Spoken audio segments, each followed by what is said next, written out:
They say your past never stays buried forever. But I never thought mine would dig itself up under crystal chandeliers in front of 500 of San Francisco's most powerful people. My name is Aria Langston.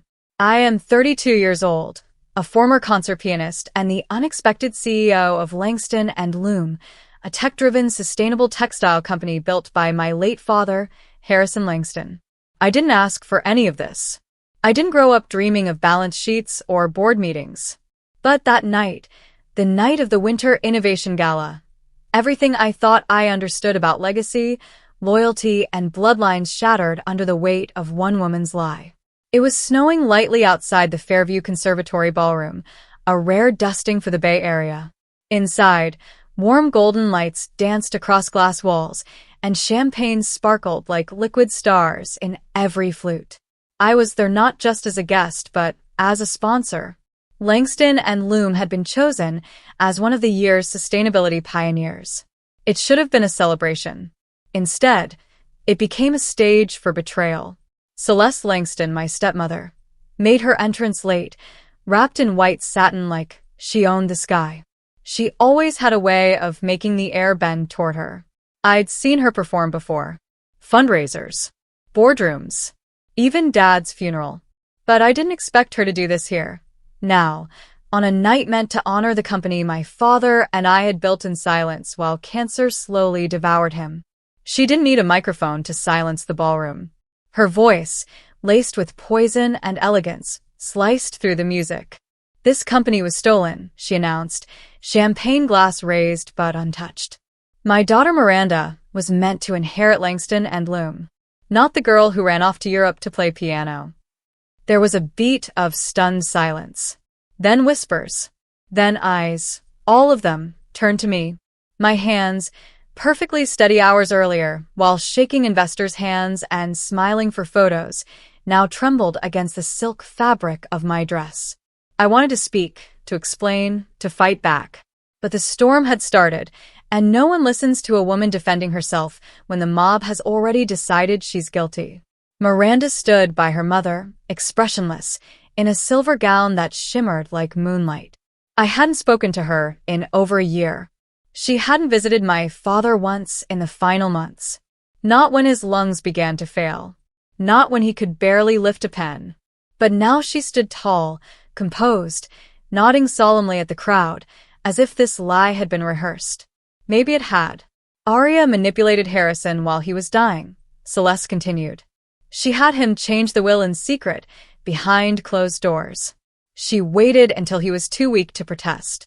The words landed like bullets. A woman near the buffet gasped. Someone actually stepped back from me. These weren't just guests, they were the gatekeepers of our industry.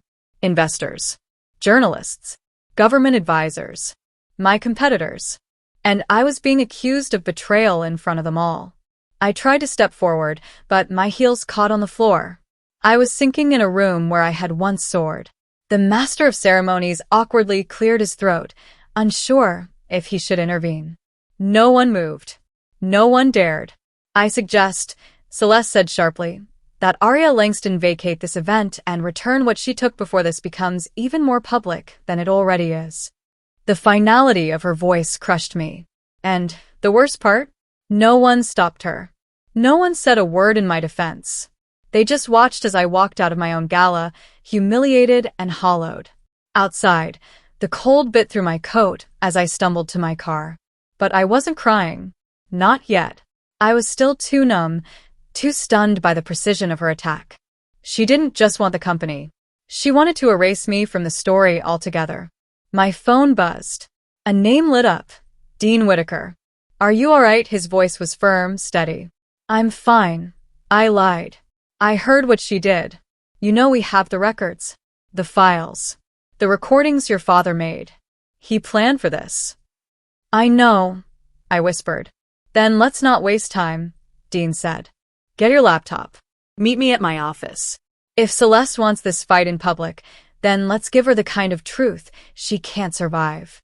I sat in silence for a long moment, then looked up through the windshield at the faint swirl of snow beginning to fall again. My father once told me that silence is never an option when your name is on the line. I turned the keys in the ignition, and I drove into the night, ready to dig up every buried truth Celeste had tried to leave in the dark. This wasn't just a battle for a company. It was war for my name, and I wasn't going to lose it. Dean Whitaker's office stood like a fortress above Market Street, tucked into the 20th floor of an old Art Deco tower with brass elevator doors and marble hallways that whispered of secrets long kept. I arrived just before midnight, the city humming below, unaware that a war of legacy had just begun. Dean buzzed me in without a word, and the heavy glass door closed behind me with a weight I felt in my bones. Stacks of boxes and files waited on his desk, lit by a single desk lamp. He was already there, sleeves rolled, reading glasses halfway down his nose, the same expression he used when telling my father a deal would fall apart unless someone made a harder choice. He looked up and nodded once. She did more damage than I expected, but not more than we prepared for. I crossed the room slowly, my heels muffled against the thick rug. Are we sure it's enough? The video? The papers? He handed me a thick folder, pages neatly tabbed. Your father didn't just leave behind a will.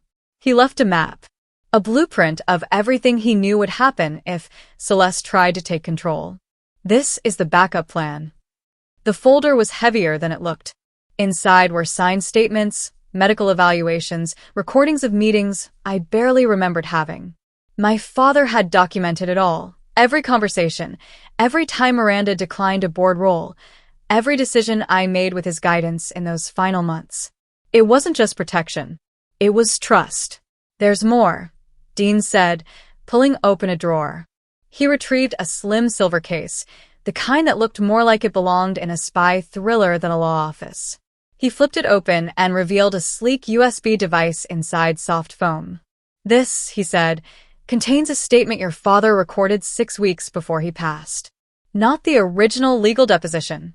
This one was personal. Direct. For the eyes and ears of those who might doubt your right to lead. My fingers hovered above it, hesitant. Have you watched it? No, Dean said quietly. He asked me not to. Said it was for you to choose when and how to use it. The thought of hearing his voice again made my throat tighten. But this wasn't about emotion. This was about evidence. And the longer I sat in silence, the stronger Celeste's lies would grow. Dean turned to the whiteboard behind him and started outlining a plan. We print binders, one for every table at the gala. Real documentation, not just emotion. Court filings, financial growth data under your leadership, employee testimonials. And then, at the center of it all, this video. He glanced at me. You still have access to the digital projection system at the ballroom? I nodded. Yes. I designed it. Dean smiled. Even better. We do not go back asking for understanding. We go back with undeniable truth. For the next 2 hours, we worked without pause. Dean called 2 of his most trusted legal partners. They agreed to accompany us, adding gravitas to what we were about to do.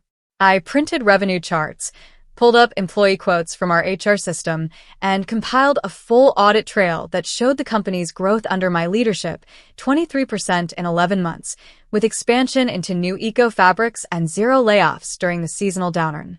By 3 a.m, the office looked like a war room. Papers, tabs, charts, digital renderings, video cues. It was more than a presentation. It was a reckoning. I stepped into the bathroom, washed my face, and stared into the mirror. My makeup had faded. My eyes were tired. But I no longer saw the concert pianist who had once cried behind velvet curtains in Vienna. I saw a leader, a fighter, my father's daughter. When I returned to the main room, Dean handed me the final binder, thick and glossy, with Langston and Loom's embossed seal on the front. This one's yours, he said. You'll carry it in. Not as a shield, but as proof. We loaded the documents into Dean's car.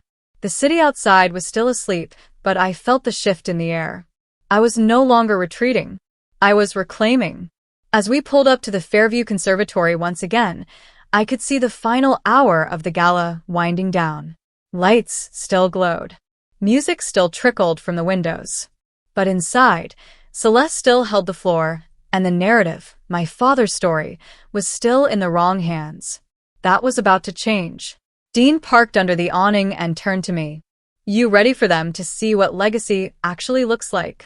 I nodded once. Steady. I'm not here for revenge. I'm here for the truth. He smiled. Same thing tonight.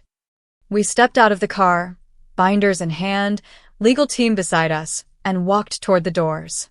The doorman, who had seen me flee in tears just hours earlier, straightened and stepped aside in silence. Inside that ballroom, a storm of truth was coming, and I was the eye at its center. The double doors of the Fairview Conservatory loomed in front of me, their polished brass handles gleaming under the soft chandelier light pouring through the glass. From the outside, the gala still looked like a celebration, laughter echoing, violin music drifting gently across the marble floor, champagne glasses clinking in rhythm. But I knew better. Inside, a lie was still being passed around like hors d'oeuvres. Dean stepped ahead, his legal team flanking us like sentinels. Their tailored suits, leather briefcases, and unreadable expressions projected the exact energy we wanted, calm authority and calculated confidence. We were not crashing a party. We were reclaiming a stage. The moment the doors opened, the energy shifted. Conversations died mid-sentence. A waiter nearly dropped his tray. Faces turned. Some guests stiffened with guilt.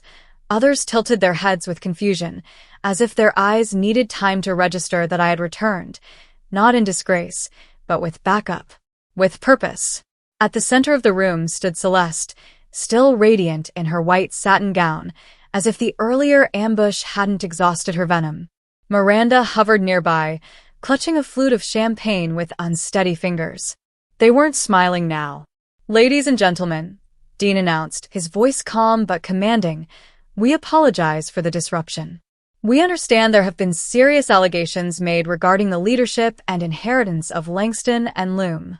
We are here tonight to address those claims with facts. A hush rippled through the ballroom. The quartet's music trailed into silence. Guests turned in their chairs, their interest no longer veiled. Dean and his associates moved with practiced precision, placing thick binders on every table. I could hear the soft thuds of paper hitting linen. It was the sound of power shifting. As the attorneys distributed evidence, I made my way to the stage. The same platform where, earlier, I had been accused without a chance to respond. A violinist stepped aside and handed me the microphone, her eyes wide with something between sympathy and awe. I stood beneath the ballroom's massive crystal chandelier, binder in one hand, microphone in the other, facing the people who had watched me fall. I inhaled slowly, anchoring myself in the memory of my father's voice, his faith in me, and the mission we had started together. 2 hours ago, I began. I was publicly accused of manipulating my dying father, of stealing a company I helped build, and of betraying a family I never asked to lead. I was called a fraud, a thief, and I was asked to leave in shame. No one moved. The silence was absolute. But tonight, I continued, you will hear the truth, not just from me, but from the man who founded Langston and Loom, the man whose legacy we claim to honor. Dean nodded from the back of the room. A projector hummed to life, casting a bright beam onto the towering screen at the far wall. I stepped aside as the screen flickered, and a familiar study came into view. There, seated in his leather chair, pale but resolute, was Harrison Langston. Gasps broke across the room. Someone near the front whispered, "Is that recent?" My father's voice echoed through the speakers, raspy but unmistakable. My name is Harrison Langston. This statement is recorded on the 10th of November, last year, in the presence of my attorney, Dean Whitaker, and Dr. Evelyn Caro, who has verified my cognitive capacity. The camera panned to show Dean and the doctor, then returned to my father's face. Langston and Loom was never meant to be handed to someone by birthright alone. It belongs to the one who understands it, who nurtures it, who defends it. That person is Aria Langston. Celeste took a step forward, face draining of color. Miranda grabbed her mother's arm, whispering something frantic into her ear. The video continued, now showing quiet clips of my father and me at work, reviewing designs, touring the warehouse, discussing supply chain solutions. His voice narrated over the footage. Though her background is in music, Aria has demonstrated business instincts and emotional intelligence that surpass many I have worked with. She has studied, adapted, and earned the trust of my executive team. The room was spellbound. No one flipped through the binders. No one sipped champagne. All eyes were locked on the screen as the video cut to another clip, this time Miranda rolling her eyes across a boardroom table. "I do not wish to manage a factory," Miranda's voice echoed, taken from a recorded meeting. "It's boring and smells like dye and metal." Celeste's mouth parted in disbelief. The betrayal, the recording of her daughter's own words, had struck like lightning. The video returned to my father. "I love Miranda as my stepdaughter, but she has expressed no interest in the company. Aria, on the other hand, has shown vision, resilience, and care for the people behind every thread we produce. She is my chosen successor." When the video ended, there was a long silence, not of confusion, but of reckoning. A few heads nodded slowly. Others sat frozen, blinking at the reality unfolding in front of them. I stepped back to the microphone. Page 8 in your binders contains the full court decisions from the 3 failed attempts to contest my father's will. Page 11 contains employee letters detailing the changes we have made together. Page 17 outlines the revenue growth since I took over, including new partnerships and 0 layoffs. I let the silence stretch, then met Celeste's eyes. "You told me to return what isn't mine," I said quietly. "But this company was never yours to demand. And I will not hand it over to silence a lie." Celeste started forward again, voice low, teeth clenched. "This was not your night to hijack." I leaned closer. "No, Celeste. "This was the night you exposed yourself." Then I turned to the room and closed the binder slowly. "The rest of you, read the facts. Watch the footage. Then decide what kind of legacy you believe in. One built on stories and status, or one built on truth and work." The room held its breath, but I could feel it shifting, one table at a time. The air inside the ballroom was no longer still. It pulsed with something different now: uncertainty, tension, the slow unraveling of a lie that had seemed so perfectly crafted just hours ago. All around me, guests flipped through the binders, eyes widening at the printed emails, the financial charts, the court documents signed and sealed by judges who had each dismissed Celeste's claims.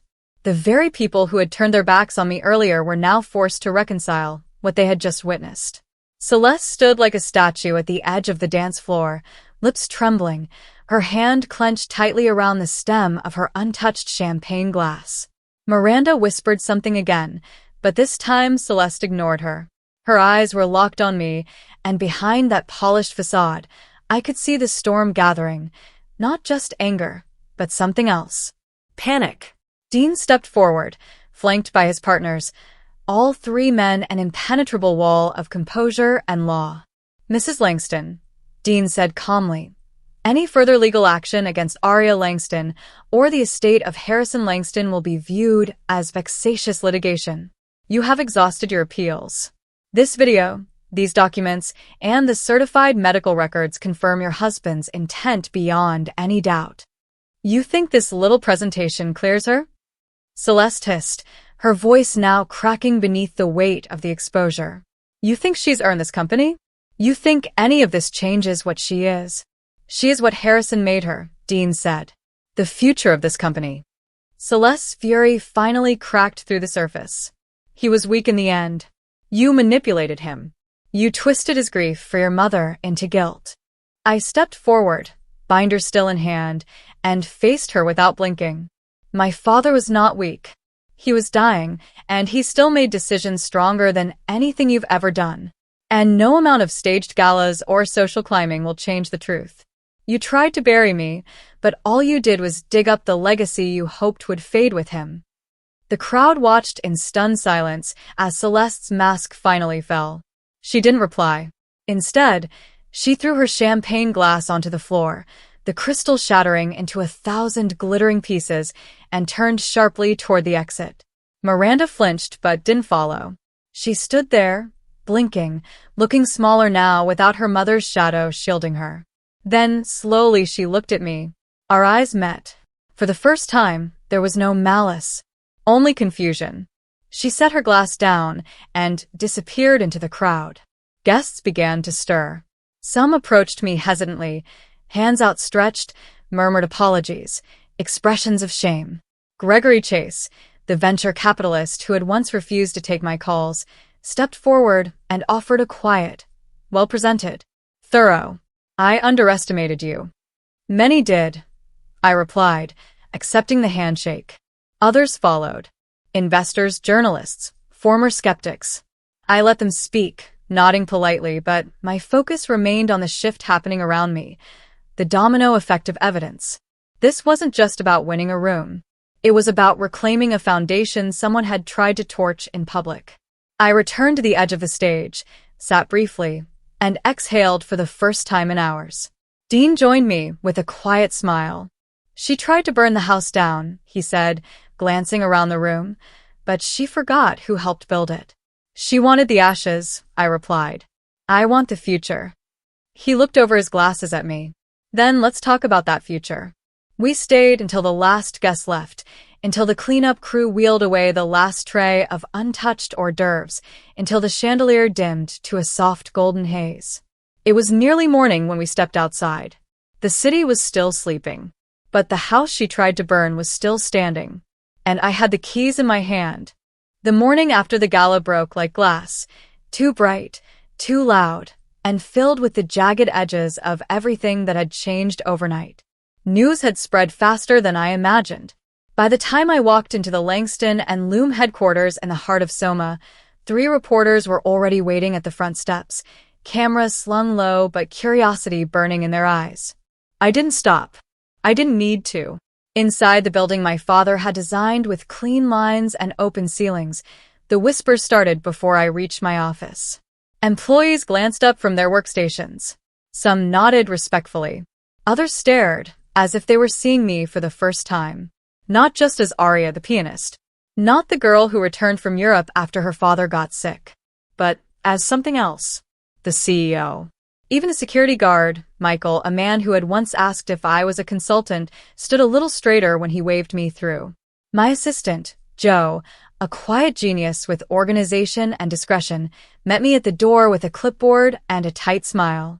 "You're trending," she said simply. Every news outlet in the region has a headline. "Pianist turned CEO exposes stepmother's public lie." The video's everywhere. And so is your name. I took the clipboard from her hands. "Is it bad?" "It's polarizing," she admitted, "but mostly positive. Some see it as poetic justice. Others are questioning how deep the deception went. Miranda's name is getting dragged, though. Hard." I paused. "Has she called?" No. I didn't expect her to. After all, last night had been a public unmasking, not just of Celeste, but of the entire illusion that had protected Miranda from accountability. Still, a part of me, the girl who once practiced piano while Miranda watched silently from the stairs, wondered if there was anything left between us that hadn't been broken. Dean called just after 10. "We did it," he said without preamble. "The board met early. Unofficially, of course. But you should know, unanimous confidence in your leadership. The investors are satisfied. The trustees are backing down." I leaned against my desk, heart beating slower now. "So it's really over?" Dean's pause was brief, but heavy. "That part is. But a new part starts now." He was right. Vindication doesn't mean rest. It means reconstruction. I spent the day combing through financial reports, scheduling meetings with operations, and responding to letters, not emails, but actual letters, from employees thanking me for standing my ground. One had included a photo of her father working the looms 30 years ago, smiling beside my own. Another thanked me for refusing to sell off the sustainable textile division last quarter, a decision Celeste had opposed and publicly mocked in a board memo. She had called it Aria's vanity project. It was now our fastest growing sector. By the afternoon, the building had settled into its usual rhythm. Joe brought in tea, and I sat by the window watching the fog creep across the bay like a slow sigh. I had barely lifted the cup when there was a knock at the door. It wasn't Joe. It was Miranda. I froze. She stepped in cautiously, no makeup, a hoodie pulled over her silver blonde hair, and no designer bag in sight. Just her. Just Miranda. For the first time since the funeral. "Can I sit?" she asked. I nodded once. She lowered herself into the chair across from me and stared at the floor for several long seconds. "I didn't come to apologize. I don't know how to do that yet." I waited. "But I came because I saw something last night I couldn't ignore. I always thought you were playing pretend, wearing dad's suits, sitting in his office, like it was a costume. And now I think maybe I was pretending more than you were." Her voice cracked slightly. Mom was always so loud, so sure. And I didn't know how to question her. "She said you manipulated Dad. Said he was too tired to make good decisions. But he looked so sure in that video. He sounded like Dad." I didn't respond. "Not yet." She looked up, finally meeting my eyes. "The trust Dad left me doesn't mature for 3 more years. And Mom blew through most of what she had fighting you. I need a job." I blinked. "You're asking me to hire you?" Yes. "Entry level. No PR stunt. I want to work.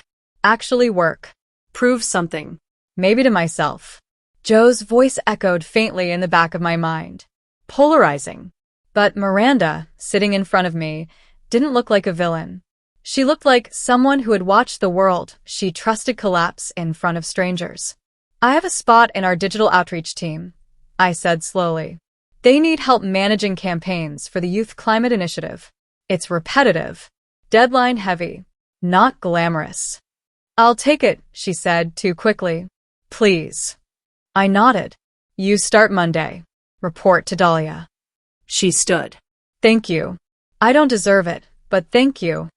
Before she could leave, I added, "I'm not hiring family.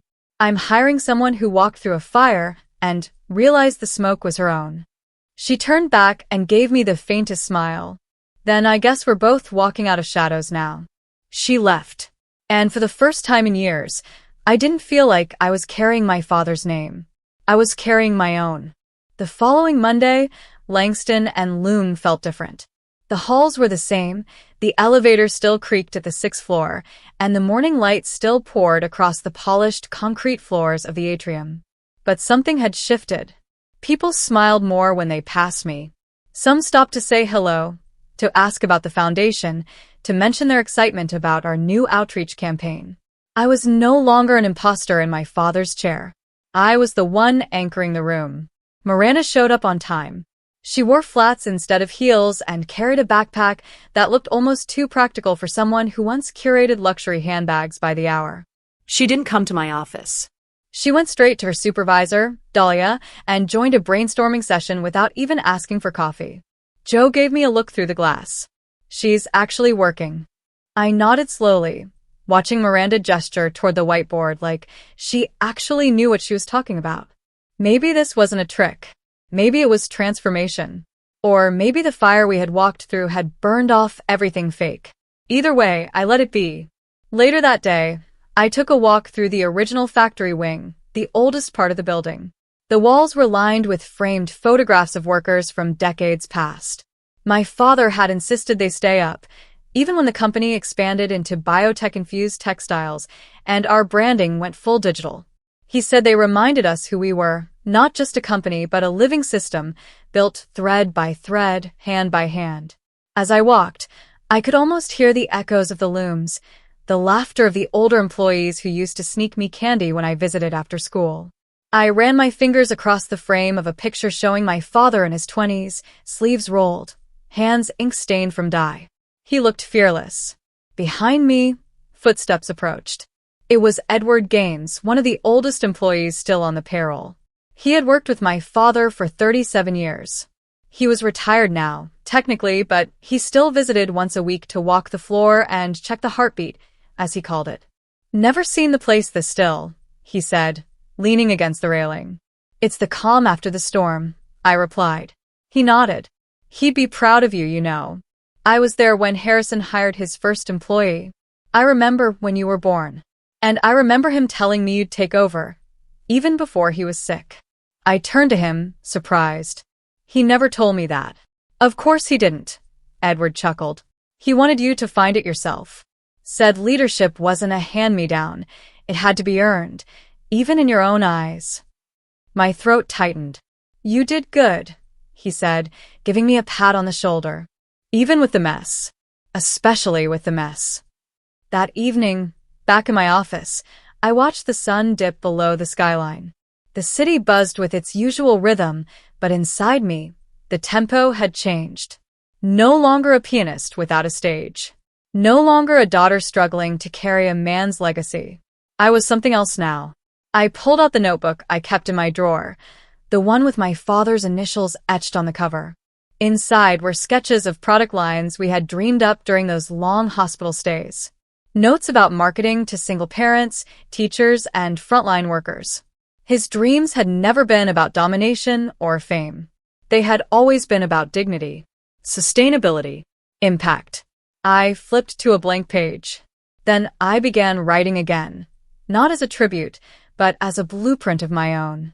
A knock came at the door. Miranda stepped in, holding a file in one hand and a mug in the other. I didn't want to interrupt, she said, glancing around. But I had a few campaign ideas I thought you might want to see. I gestured for her to come in. She hesitated. Also, I found something in Mom's things. She left a box at my place after she fled to Arizona. I think it's yours. She set it on my desk. A worn wooden box with a gold latch. I opened it slowly. Inside, beneath layers of tissue, were dozens of old photographs.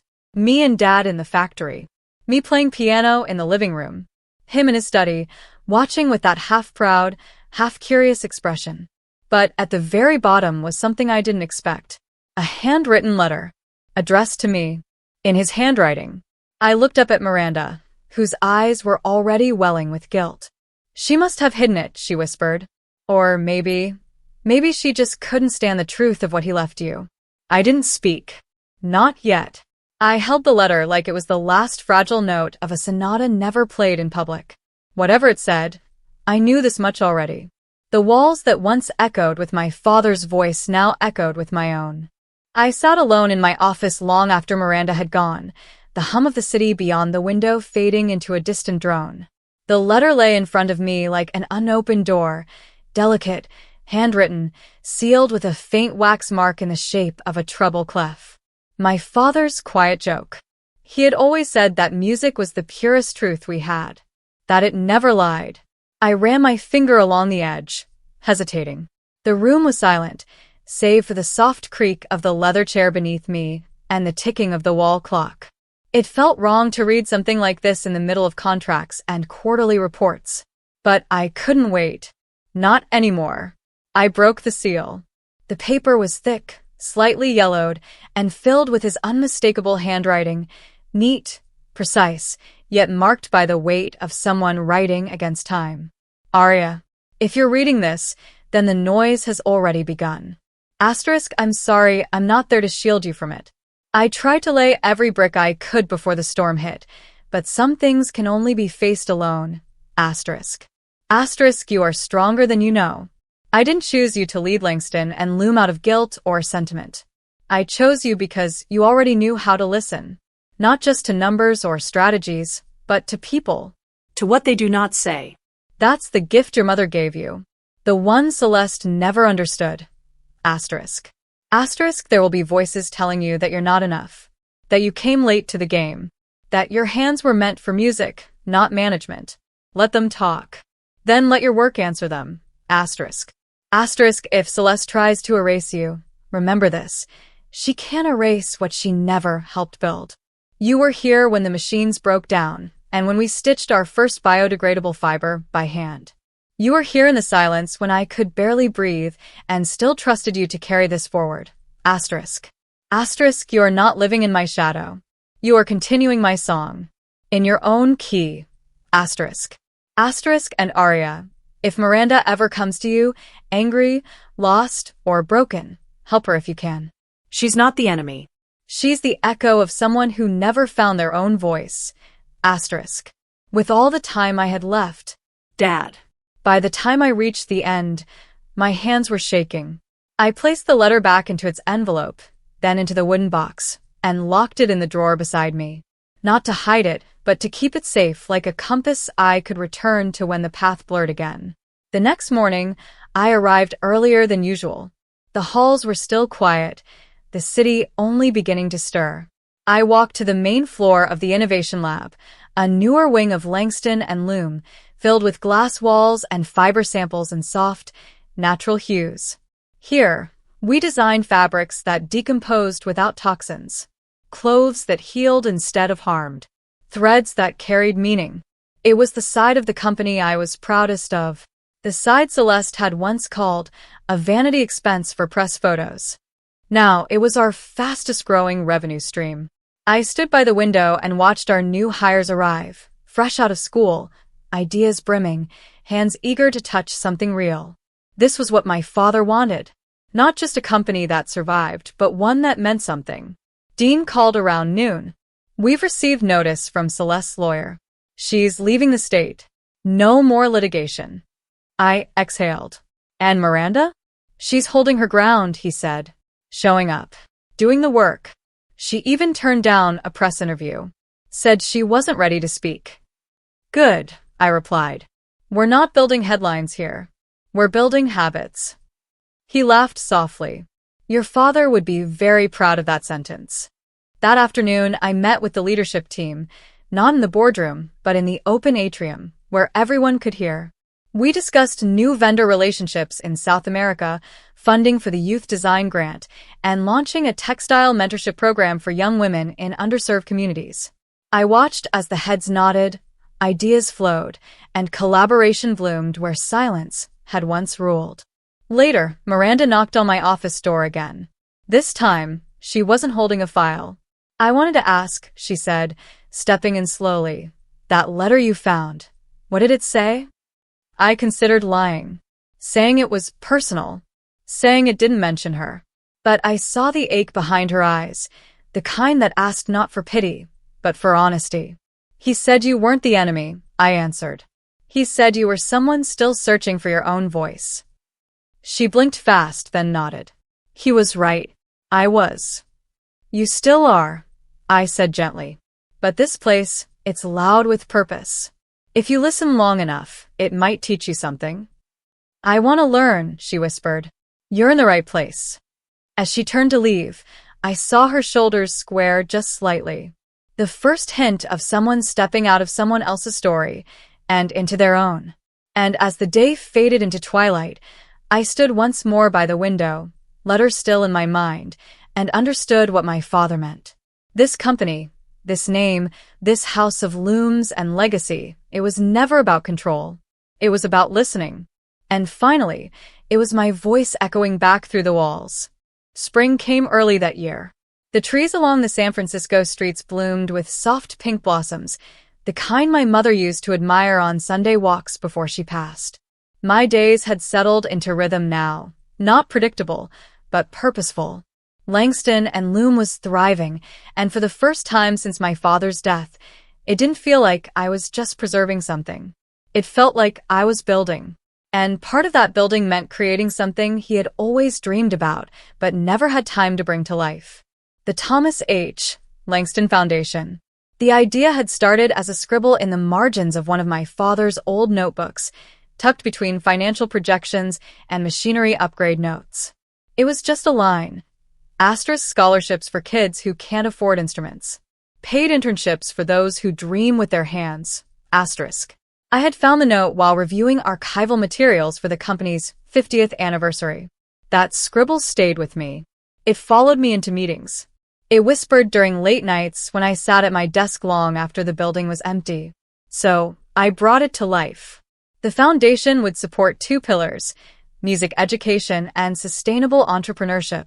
It would fund music programs in underfunded public schools and offer mentorships and grants to students interested in ethical business practices and eco-driven design.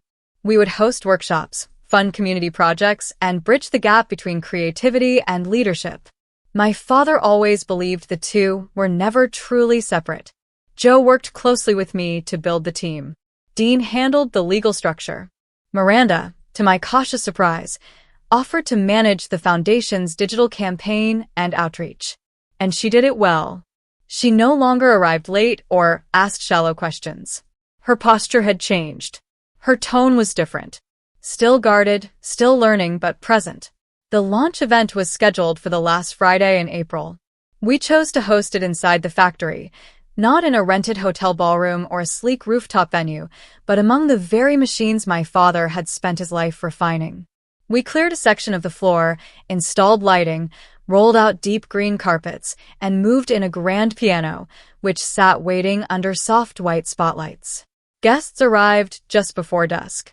Donors, educators, former employees, students, community leaders. It was a crowd unlike our typical events, more curious, more grounded, more personal. I stepped onto the makeshift stage as golden hour spilled through the factory's skylights. Behind me, banners fluttered gently, printed with the foundation's motto. Create with purpose. Lead with heart. I want to thank you all for being here. I began, my voice steady but warm. Some of you knew my father personally. Some only know his name. But everyone in this room is part of the future he believed in, a future where business is not about control, but contribution. Where music and machines, heart and hand, can exist side by side. There was a quiet stillness in the room, not the awkward kind, but the kind that listens, that leans in. He taught me, I continued, that legacy isn't what you leave behind. It's what you build in others. I sat at the piano then. My hands hovered over the keys, and for the first time since Vienna, I played not for applause, not for approval, but for something deeper. For memory. For meaning. For him. The piece was Chopin's Nocturne in E-flat major, his favorite. The same one I used to play in our living room while he worked on spreadsheets at the kitchen table. As the notes drifted through the factory floor, something remarkable happened. The machines didn't hum. The voices didn't whisper. Even the air felt reverent, like the walls were listening. When I finished, I rested my hands on the keys and looked out into the crowd. Miranda stood near the back, wiping her eyes. Dean smiled softly. Jo nodded, her expression unreadable but proud. I didn't speak again. I didn't need to. The music had said everything. After the performance, guests lingered, walking through displays of the Foundation's future programs. Students from Bayview High spoke about the instruments they would now receive. A girl named Solana said she had never touched a piano in her life, but always dreamed of it. One of our early grant recipients explained how he planned to launch a compostable sneaker line with our seed funding. Later that night, I walked alone through the factory as the lights dimmed. I stood by the loom nearest the piano, placed my hand on its side, and closed my eyes. The threads of my life, music, legacy, grief, invention, betrayal, growth, were finally weaving into something whole. Not perfect, but whole. I whispered to the stillness, to the air he once breathed beside me. You made the foundation. I just finished it. Then I walked out, the night crisp and full of stars, and let the silence carry me forward. The weeks after the foundation launch passed in a kind of quiet momentum, a steady hum of emails, thank you letters, interviews, and project briefs. Langston and Loom had become more than a company. It was now a hub of ideas, a movement that blended industrial strength with intentional softness. We had partnerships pending in 4 new cities. Our biodegradable fiber was under review by a European eco-regulation board, and we had tripled our internship applications in under 3 weeks. But amid all the forward motion, something in me was still unsettled. The letter from my father remained locked in my desk drawer, but it lingered in my thoughts every day. Especially the part about Celeste. She can't erase what she never helped build. That line haunted me, because as much as I had exposed her lies, I still hadn't answered the bigger question: why had she tried to erase me at all? Then one evening, Miranda knocked on my office door again. She looked nervous. There's something you need to see, she said, holding out her phone. I got this message from one of Mom's old assistants. She used to clean out her files. She found something in a storage folder Celeste never meant for anyone to see. The folder was labeled Contingency, EL. My initials. Inside were audio files. Old recordings. Secret ones. The first file started with the static click of an old recorder. Then Celeste's voice. She thinks just because Harrison left her the company, she gets the respect too. But respect isn't inherited. It's sculpted. And I'm not going to let a failed pianist destroy the empire I was promised. There were more. Conversations with hired PR agents. Meetings with fringe legal advisors. Even one where she tried to bribe a former board member to speak against my leadership. Miranda's face was pale. I didn't know. I swear I didn't know. I believed her. Because for the first time, I wasn't hearing a woman desperate to honor her husband's memory. I was hearing a voice behind the curtain. The puppet master. The orchestrator of humiliation. And I realized something I had never allowed myself to think until now. It had never been about the company. It had been about control. About narrative. About power. She had wanted my father's name, but not the responsibility that came with it. She wanted the audience, not the labor. And when he chose me, someone she could not mold, she decided I had to be removed. I'm sorry, Miranda whispered. She's gone now, but this still feels like she's watching. She isn't, I said firmly. She's lost her voice. We don't owe her silence. Dean came over that evening. We sat in the conference room with Joe and listened to every clip. He cataloged them carefully, made notes, then spoke in a tone I knew too well. She crossed the line. We can press charges for defamation. Attempted interference with fiduciary duty. Maybe more. I stared at the screen, at the audio waves still pulsing. Then I shook my head. No. Dean's eyebrows lifted. No. She's not worth it, I said. This place, these people, this mission, that's my statement. I don't need a courtroom to prove she lost. The world saw it already. Joe leaned forward. Then what do you want to do with these? Release them quietly, I said. No headlines. No scandal. Just truth in the background. Let the industry know we have them. Let the silence carry weight. Dean nodded. Understood. That night, after they left, I returned to the main floor of the factory. It was nearly midnight. The machines were off, the air still. I stood in the dark beside the loom my father used to call the heart, the original model that still worked despite the decades. I pressed the button.